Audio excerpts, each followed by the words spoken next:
Sit on your bed one day and ask yourself, what remarkably stupid things am I doing on a regular basis to absolutely screw up my life?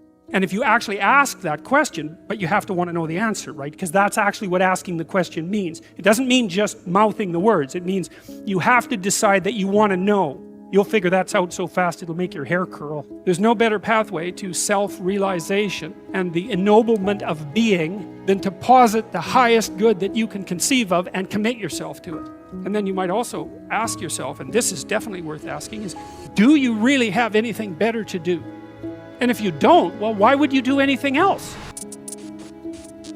If you orient yourself properly and then pay attention to what you do every day, that works. I actually think that that's in accordance with what we have come to understand about human perception, because what happens is that the world shifts itself around your aim. You're a creature that has an aim. You have to have an aim in order to do something. You're an aiming creature. You look at a point and you move towards it. It's built right into you.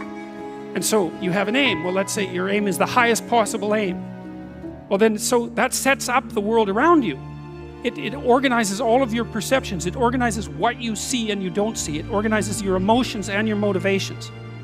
So you organize yourself around that aim, and then what happens is the day manifests itself as a set of challenges and problems, and if you solve them properly, then you stay on the pathway towards that aim, and you can concentrate on the day, and so that way you get to have your cake and eat it too, because you can point into the distance, the far distance, and you can live in the day.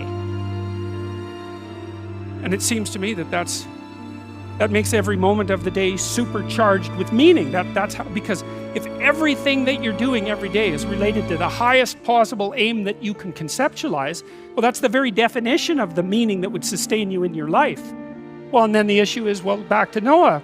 Well, all hell's about to break loose and chaos is coming. It's like when that's happening in your life, you might want to be doing something that you regard as truly worthwhile, because that's what will keep you afloat when everything is flooded.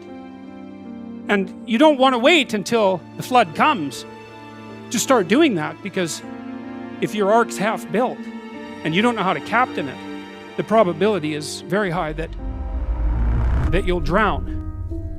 Ask and it shall be given you, seek and ye shall find, knock and it shall be opened unto you. For everyone that asketh receiveth, and he that seeketh findeth, and to him that knocketh it shall be opened.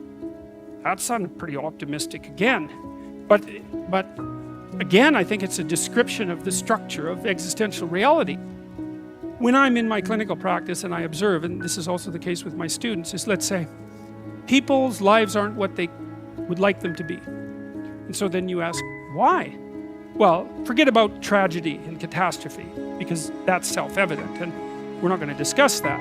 Although the degree to which you bring about your own tragedy is always indeterminate.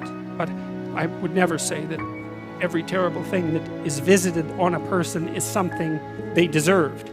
I think that that's a very dangerous presupposition, especially because everyone gets sick and everyone dies. But one of the main reasons that people don't get what they want is because they don't actually figure out what it is. And the probability that you're going to get what would be good for you, let's say, which would even be better than what you want, right? Because, you might be wrong about what you want easily.